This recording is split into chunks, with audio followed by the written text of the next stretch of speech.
बिहार सरकार भूमि सर्वे को लेकर जमीन की ऑनलाइन प्रक्रिया में अपडेट करने जा रही है। आज के इस हिंदुस्तान पेपर में दिया गया है, जमीन की ऑनलाइन मापी प्रक्रिया आसान होगी। राजस्व एवं भूमि सुधार विभाग में भू अभिलेख पोर्टल से भी जल्द ई मापी की सुविधा जोड़ दिया जाएगा। इससे रैयतों को अपनी जमीन की सत्यापित प्रति पाने में सहूलियत होगी। इस पोर्टल के माध्यम से भी ई मापी के लिए आवेदन किया जा सकता है। अब आप जो है आने वाले समय में भू अभिलेख पोर्टल से भी ई मापी का आवेदन कर सकते हैं। यह आदेश राजस्व एवं भूमि सुधार विभाग के अपर मुख्य सचिव दीपक कुमार सिंह ने दिया। वह शनिवार को सचिवालय स्थित अपने कार्यालय कक्ष में इससे संबंधित समीक्षा बैठक कर रहे थे। उन्होंने कहा कि ई मापी की प्रक्रिया आम लोगों के लिए बेहद सरल होनी चाहिए। इसे समुचित तरीके से संचालित करने में किसी तरह की समस्या नहीं हो, इसका ध्यान अंचल से लेकर ऊपर तक के पदाधिकारी को रखना चाहिए। इस व्यवस्था को भी जल्द लागू करने को लेकर चर्चा की गई है। इसमें आम लोग की मापी आवेदन रेवेन्यू कोर्ट मैनेजमेंट के जरिए भी ऑनलाइन कर सके, ऑनलाइन ई मापी की रिपोर्ट हासिल कर सकेंगे।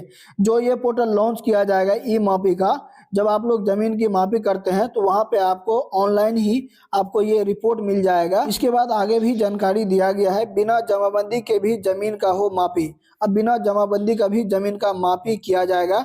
इसको लेकर क्या विभाग ने कहा, आइए जानते हैं। कुछ महीने पहले विभाग की तरफ से परिमार्जन प्लस पोर्टल के जरिए जमाबंदी में सुधार की सुविधा दी गई थी। इसमें वैसे जमाबंदी के डिजिटाइजेशन का भी प्रावधान है जो शुरुआती दौर में छूट गए थे। निर्णय लेने के लिए जमीन की मापी आवश्यक होती है।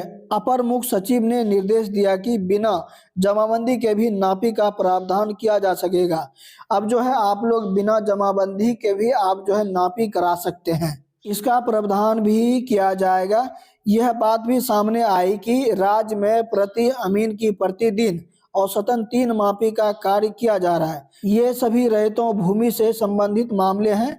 इसमें सरकारी भूमि की मापी का मामला शामिल नहीं है, इसलिए सरकारी भूमि की मापी का भी जिक्र ऑनलाइन किए जाने की आवश्यकता है, ताकि पता चल सके कि प्रतिदिन एक अमीन कितनी सरकारी जमीन की मापी करता है। इससे यह भी पता चल जाएगा सरकारी अमीन एक दिन में कितने नापी करते हैं, उसका भी रिपोर्ट इसको आगे सबमिट करना पड़ेगा। में यह भी निर्णय लिया गया कि ससमय मापी के फीस का भुगतान नहीं करने पर आवेदन को निरस्त कर दिया जाएगा। आगे और भी अपडेट दिया है, ई मापी पोर्टल पर जल्द मिलेंगे कुछ विकल्प। समीक्षा के दौरान यह बात सामने आई कि राज्य के रैयतों को मापी के लिए ऑनलाइन आवेदन देने की सुविधा दी गई है, परंतु सरकारी भूमि न्यायालय के स्तर से पारित आदेश विधि व्यवस्था से संबंधित मामले और लोक शिकायत निवारण में पारित आदेश के मामले में मापी शुरू करने को लेकर किसी तरह का स्पष्ट दिशा निर्देश अब तक नहीं दिया गया। इससे ऐसे मामले सामने आने पर समस्या होती है। इस पर अपर मुख्य सचिव ने कहा है कि ई मापी पोर्टल का ड्रॉप डाउन में इन चारों विकल्प को जोड़ा जाए। इससे ऐसे मामले में लोगों को किसी तरह की समस्या नहीं हो। इन जानकारियों को आम लोग के बीच प्रचारित करने के लिए विज्ञापन भी जारी किया जाएगा। अब ये भी मैं आपको जानकारी देता हूँ, जमीन की कागजात जमा करने का तिथि जो है वो 31 दिसंबर 2024 है। यह लास्ट डेट है। हो सकता है इसको बढ़ाया जाए, लेकिन अभी वर्तमान समय में जब आप इस वीडियो को देख रहे हैं, अभी 31 दिसंबर 2024 रखा गया है। अगर यह डेट आगे बढ़ाया जाता है तो मैं आपको इसी चैनल पे भी सूचना दे दूंगा। इस चैनल को सब्सक्राइब करके बेल आइकन को दबा दीजिए और आप मेरे व्हाट्सएप चैनल को भी फॉलो कर सकते हैं। उसका लिंक आपको इस वीडियो के डिस्क्रिप्शन बॉक्स में मिल जाएगा।